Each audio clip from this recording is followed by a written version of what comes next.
Imagine that the form you fill out, the surgery you desire, the reflection you see in the mirror, are not what they seem. And that the true face of horror is not monsters, but the silent perfection of a system that devours souls. Are you ready to experience 3 stories where reality is a convenient lie?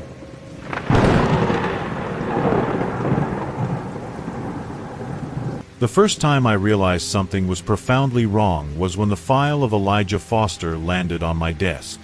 It wasn't the content, which was as monotonous and form-ridden as any other, but the simple fact that it was there. Elijah had died that morning, victim of a sudden heart attack while buying bread at Mr. Henderson's bakery on the corner of the street where I myself live. The news hadn't even reached the office radio, wasn't yet a rumor in the corridors, but his case file, thick and stamped with a dark red seal I had never seen before, was already before me, cold and definitive. I have worked for 12 years at the Springfield County Clerk's office. My life is a succession of identical days, measured by the ticking of the wall clock and the comings and goings of the conveyor belts that bring and take away brown folders. The air smells of aged paper and stamp ink, an odor that permeates the skin and clothes, which I carry home every night. My colleagues, people like Mrs. Wilkins with her knitted cardigans even in the heat, and the young Edward, always with the air of someone who just got a scolding, are ghosts who share the same physical space, but not the same existence. We are cogs in a machine, and one cog does not need to know another to fulfill its function. The function, I had discovered years ago in a way that still makes me break into a cold sweat, was not simply to file birth or death certificates. That stuffy room, with its flickering fluorescent lights and the low, constant hum of the machines, was an annex, a satellite of something infinitely more vast and ancient. An infernal department. The word infernal here should not evoke images of bonfires or demons with pitchforks. That would be a relief, an understandable personification of evil. The true hell is impersonality raised to its maximum power. It is cosmic bureaucracy, a system so perfect in its cruelty that it needs no executioner, only an archivist. Every folder that passed through my hands contained not just civil data, but a life. Every filled-out form, every applied signature, was a step in the processing of a soul. The verified stamp that I applied with millimeter precision was not a mere check, it was an administrative judgment. And the worst of it all was that I was not a judge, I was a clerk, a low-level employee in a gear so large that its ultimate purpose was lost amidst the standard operating procedures. Elijah's file was different. I had known Elijah since childhood. He was the owner of the video rental store I frequented as a teenager, the man who introduced me to movies that made me dream. Now, his memories, his loves, his small sins and great virtues, were reduced to a series of triplicate forms, barcodes, and appendices. One of the appendices was a sheet of tracing paper, and holding it up to the weak light of my desk lamp, I could see a kind of map, a diagram of connections that represented every significant interaction of his life, lines crossing and dissipating like a complex and fragile spiderweb. My function that day was to stamp Form 7B, the Final Disposition Protocol. There were 3 stamp options, each with a color and a number. The green for repair requisition, an obscene euphemism for what I imagined to be purgatory, a kind of human resources department for souls in recovery. The blue for permanent archiving, which sounded peaceful, but which I knew meant a silent dissolution, the return of the soul to the cosmic raw material stockpile. And the red stamp, which I was supposed to use for Elijah, meant referral to special audit. I didn't know exactly what the special audit was, but the files that received this mark disappeared into the bowels of the system, to the basements where not even the conveyor belts went, and a feeling of pure dread, a cold, damp horror, emanated from those dossiers. The protocol was clear. Elijah had an old debt, a minor financial misconduct from decades ago, a matter of a few minimum wages not declared. By the inflexible rules of the system, this flaw, no matter how insignificant it seemed when weighed against a life of kindness, demanded the audit. The machine did not weigh intentions, only facts. Compassion was a typo, a document out of order that needed to be corrected, not considered. My hand sweated over the wooden stamp. Elijah's smiling face, offering a lollipop to my small son at the fair last Sunday, superimposed itself over the dry letters of the form. I was not a courageous man. My life was defined by my ability to follow orders, to remain invisible within the system. But in that moment, the impersonality of that machinery seemed the deepest of evils. It was an evil that did not hate, did not outrage, it simply processed. And in that processing, it annihilated everything that made a life worth living. The breaking of logic, the sensation that you are seeing the real world behind the veil, is a terror I cannot adequately describe. And you, listening to this story now, must feel a twinge of familiarity. Do we not feel, in our own world, the icy touch of this same machine? When a number replaces your name, when a protocol ignores your pain, when your existence is reduced to a field in a database, you are not, in any way, safe. Because this is not a system failure, it is the system working perfectly. And the same monotonous office, the same public department where you struggle against paperwork, might be, at this very moment, just another face of the same infinite gear. Perhaps your stamp, on your desk, is only waiting for the right moment to be applied. I looked at my colleagues. Mrs. Wilkins was stamping a stack of folders with a metronomic rhythm, her eyes glazed over. Edward was typing on an old machine, the sound of the keys echoing like dry gunshots. None of them seemed to notice my panic. They were integrated parts of the machine, and the machine cannot suffer a crisis of conscience. I, by some manufacturing defect, some cosmic bug, still retained a fragment of my humanity, and it was precisely that fragment that tortured me. If I stamped a red, I would be condemning Elijah to a fate that my mind refused to visualize, but that my most primitive instincts feared above all else. If I stamped the green or the blue, I would be violating a fundamental rule. The system had correction mechanisms. An error like that would not go unnoticed. What would happen to an employee who deliberately diverted a process? Would I myself be subjected to an audit? Would my own file, as thick as Elijah's, be pulled from some dusty shelf and examined by impersonal hands like my own? The conveyor belt next to my desk continued its movement, bringing more folders, more souls to be processed. The sound was hypnotic, an invitation to submission. It was easier to stamp, to move on, to bury compassion under the pile of daily obligations. Hell is not a punishment, it is a renunciation.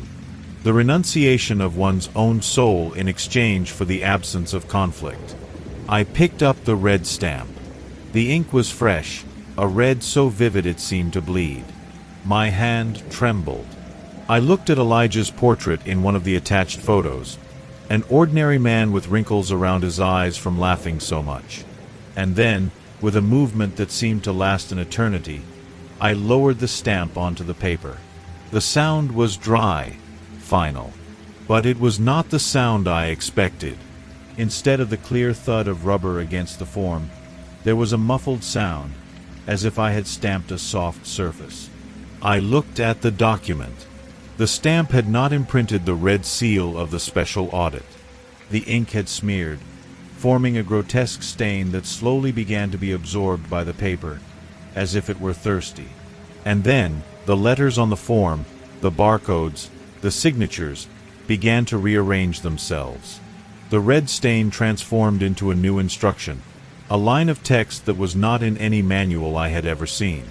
Anomaly detected in operator. Initiating integrity verification process. The horror I felt then was not for Elijah, whose file now seemed static, suspended. The horror was directed at me. The machine not only processed the souls that arrived, it also monitored its own components. My hesitation, my compassion, had been identified as a malfunction. The conveyor belt next to my desk stopped suddenly. The constant buzz of the fluorescent lights ceased, plunging the vast hall into a heavy, absolute silence. In the main corridor, in the distance, a metal door I had never seen open began to move, sliding to the side with a low, metallic sound. From that opening, no fire or smoke emerged, only a darkness deeper than the darkness around it, and a cold that made the vapor of my breath form white clouds in the air. Elijah was saved, at least temporarily, not by my action, but because I had become a bigger problem. The system was now turning its attention to me. The bureaucracy of hell does not need demons, because it is, in itself, demonic.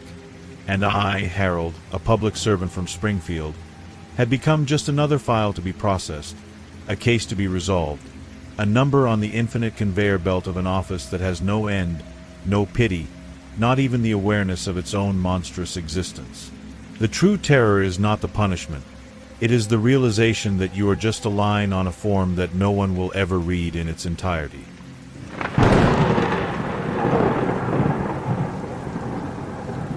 I always believed that perfection was a matter of millimeters, of exact proportions that could be achieved with the scalpel and the needle. My name is Dr. Henry, and my clinic in Chicago was a temple where I sculpted gods and goddesses from common flesh. For years, I dealt with the most rebellious raw material, human skin, always with a fundamental inadequacy, a biological stubbornness that refused to accept the ideal form I envisioned. Until I discovered the substance that changed everything, an organic tissue from anonymous donors, a material I called only the raw material. The raw material was unlike anything I had ever seen before. It arrived in sterile containers, a living, pulsating gelatin of a pale pink that integrated perfectly with the host, without rejection, without scars. It was as if the flesh recognized its own superior essence. My patients became impeccable, with a beauty so transcendent it seemed unreal, almost divine. I remember Sarah, a woman who had suffered a serious accident, and who after the procedure emerged with skin so smooth and perfect it looked like porcelain. And Mark, a model who desired a stronger jaw, and who gained a mandible so symmetrical it was like a Greek sculpture. I was a god, and that was my clay. But flesh has a memory, a will of its own that I, in my arrogance, ignored. The first anomalies were subtle. Sarah complained of a tingling sensation in the graft, as if something moved beneath the skin at night. Mark mentioned strange dreams, where he saw faces he did not recognize, but felt a disturbing familiarity. I attributed this to the healing process, to neuroplasticity, to any scientific term that would calm my own growing unease. The truth began to reveal itself when the patients started to congregate. Without any prior arrangement, they began to meet in cafes, in parks, forming silent groups. They did not speak much, they just observed each other, and their expressions were of a frightening unity. I saw them sometimes, from my office window, and a cold current of apprehension ran down my spine. They moved with a synchrony that was not natural, as if they shared a single nervous system. It was when the mass began to form. It all started with Laura, a young woman who had had a lip filler. She returned to the clinic with her lips fused, not by medical error, but by an organic fusion, as if the flesh had decided to unite. Then, other patients reported similar phenomena, fingers that stuck together, ears that adhered to temples. It was as if the raw material, now spread across dozens of bodies, was recognizing itself and seeking unity. The peak of the horror happened in my own clinic, on a rainy Tuesday night. I was alone, reviewing records, when I heard a noise coming from the procedure room. Upon entering, I saw a scene that froze my blood. Several of my patients were there, Sarah, Mark, Laura, and others, but not as individuals. Their flesh had merged into a single entity, a pulsating, intelligent mass that crawled across the floor, composed of arms, legs, partially dissolved faces, all united by a pink, living tissue that I recognized as the raw material. The mass had no eyes, but I felt that it saw me, and worse, it recognized me. It moved towards me, not with anger, but with a horrible curiosity. It was as if I were the original, the imperfect source from which they had originated, and now, as a collective consciousness, they wished to absorb me, correct me, make me part of their unified perfection. I screamed and retreated, but the mass was fast, wrapping around my leg with tentacles of living flesh. The sensation was not of pain, but of a forced integration, as if my own cells were being reprogrammed. In that moment of pure terror, I realized the final irony. You who listen to this story, who hold your phone or look at the computer screen, may feel an instinctive revulsion, a relief that this is not real. But think for a moment about your own flesh, about the imperfections you hide, about the parts you would like to change. In a world obsessed with perfection, where we graft pieces of others onto ourselves, whether through surgery or ideas, who can say that a collective consciousness is not quietly forming, waiting for the moment to rebel against the individuality we so cherish? The mass is not a monster, it is just flesh finding its own voice, and it whispers that we are wrong. I managed to break free, but not without a cost.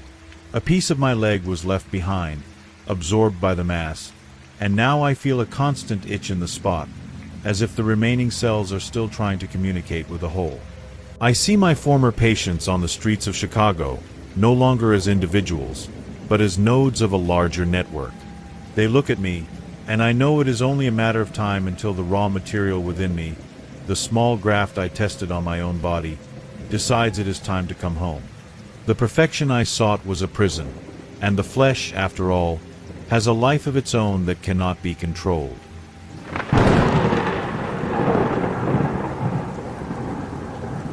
I never should have laid hands on that ancient mirror, a decision that became the epicenter of all my misery.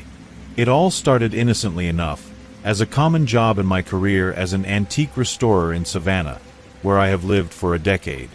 My name is Arthur, and I have a gift for bringing life back to objects forgotten by time, but none of them prepared me for the curse I would encounter on that humid December morning when the piece arrived at my studio. The mirror was a frightening work of art, enormous, framed in ebony carved with figures that seemed to contort under the dim light of my workshop, creating shadows that danced uneasily on the walls. It had been commissioned by an old family from Charleston, who found it in the basement of a house inherited from a grandfather who always spoke in whispers about the object. They delivered it to me with murmured warnings about bad luck and stories of strange occurrences. But I, a man of science and practice, laughed at the time, attributing it all to the common superstitions of elderly people. Now, I wish I had listened to every word with the seriousness it deserved. The restoration work was meticulous and time-consuming, requiring hours of solitary dedication. I cleaned the silvered surface with gentle chemicals, removing layers of grime and oxidation that hid the true nature of the glass. As I worked, it revealed a material so clear and deep that it seemed like a door to another place, a window into a silvery abyss. In the first few hours, I noticed something strange, something that should have alerted me. My reflection did not follow my movements with the usual precision. There was a slight delay, as if the image needed an extra moment to process what I was doing. I ignored it, blaming the fatigue after long hours or the dim light of the studio, which created plays of shadows. But then, the small deviations began to become more frequent and evident. I would turn my head to look at a tool on the workbench, and in the mirror, my eyes were still fixed on me, for a fraction of a second longer than they should have been, with an intensity that made me uncomfortable. It was subtle, almost imperceptible, but enough to make my hair stand on end and a chill run down my spine. In the following days, the feeling of being watched intensified, even when I was completely alone in the studio, with the door locked and the windows closed. My girlfriend, Emily, a woman with a gentle heart who always supported me, commented that I seemed distant, as if I were always paying attention to something beyond her, something she couldn't see. I didn't know how to explain that sometimes I saw my own reflection in the kitchen window or in the bathroom mirror blinking independently, displaying a small smile that I hadn't made, a gesture that wasn't mine. I began to avoid reflective surfaces, covering mirrors with cloths and avoiding looking at shop windows, but the large mirror in the studio was my project, my professional obligation, and I needed to finish it for the family. This necessity chained me to that curse. The decisive turn happened one night when I worked late, wrapped in a heavy silence broken only by my own breathing. I was applying the final protective coat onto the glass, a special varnish, when, in the reflection, I saw my own hand raise the brush in a different way, more deliberate and fluid, as if it were painting something I couldn't see, something beyond my understanding. I looked at my real hand, which was steady and constant, but in the mirror, the fingers moved with a strange grace, almost alien, as if they belonged to another body. Then, the reflection looked directly at me, and its lips moved, forming silent words that I could not hear, but that I felt like an icy threat spreading through my chest, a warning that something terrible was about to happen. I threw the brush on the floor, my heart pounding uncontrollably, and covered the mirror with a thick cloth, promising myself I would never touch it again. But it was too late. The connection had been established. The next morning, upon uncovering the mirror to continue the work, I realized with horror that the reflection no longer imitated me. It simply stood still, watching me with an expression that was mine, but at the same time completely strange, laden with a calculating intelligence and a coldness that froze my soul. When I turned to leave the studio, trying to flee from that vision, I heard a low sound, like glass dragging against glass, and when I looked back, I saw the image in the mirror taking a step forward, its form emerging from the surface as if it were a curtain of water, materializing in the real world. It was me, but not me, with skin that was very pale, almost translucent, and eyes as empty as bottomless pits, reflecting an inner light that was not of this world. I tried to scream, to call for help, but my voice failed, trapped in my throat by a primitive fear.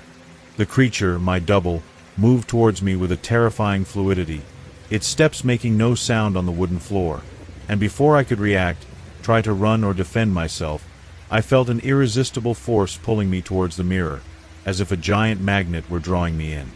The world around me distorted, the colors fading into shades of gray and silver, the sounds muffling until they became a distant buzz, and suddenly, I was on the other side, in the place where only reflection should dwell. What was reflection became reality, and what was reality became my eternal prison. The world inside the mirror is a place of oppressive silence and constant silvery light, with no defined source, bathing everything in an endless melancholy.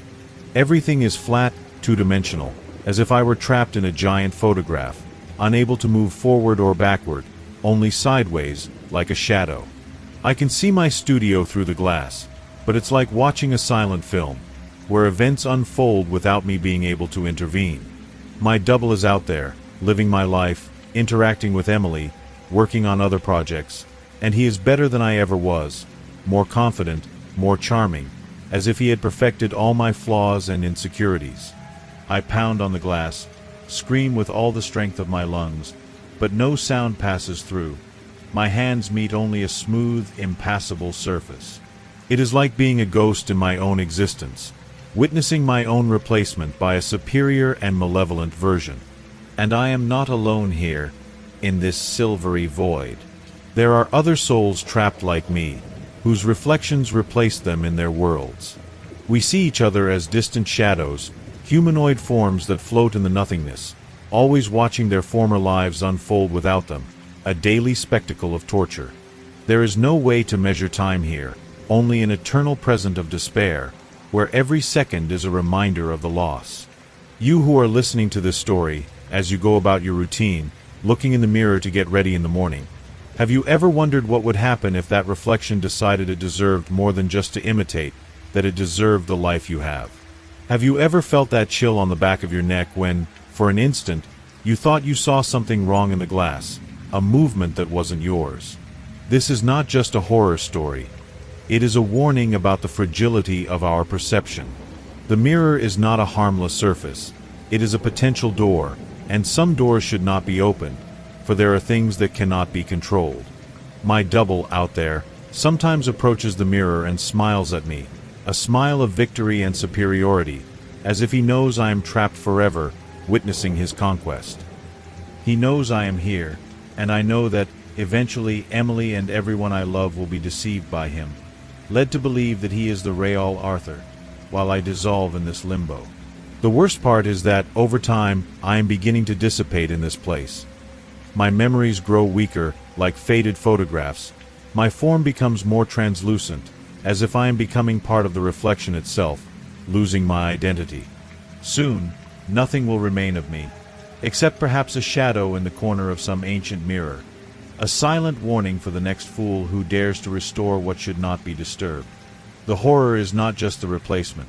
It is the silent efficiency with which it occurs, and the absolute void that becomes the only inheritance of what I once was, a soul trapped in its own image.